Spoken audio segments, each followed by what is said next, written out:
Arkadaşlar hepinize merhaba. Meryem yeni bölümünde nasıl izlendi? Şimdi sizle onun analiz bilgisini paylaşacağım. Şu an dizi daha devam ediyor arkadaşlar. Dizi bittikten sonra bir genel analiz videosu daha da çekeceğim. Onu da seyredebilirsiniz. Meryem özetinde güzel başladı arkadaşlar. Yani son bölümünde aldığı izlenme oranlarını alıyor. Ama şöyle bir şey var arkadaşlar.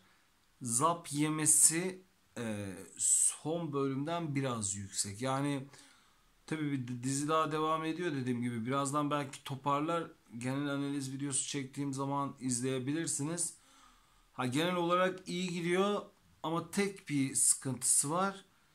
Son bölümden zap yemesi biraz yüksek. Bakalım toparlayacak mı? Birazdan genel analiz videosunda bunu seyredebilirsiniz. Meryem seyircisi bu tarz videolu analizler istiyorlarsa sayfama abone olabilirler arkadaşlar. Genel analiz videosunda görüşmek üzere diyelim. Allah'a emanet olun.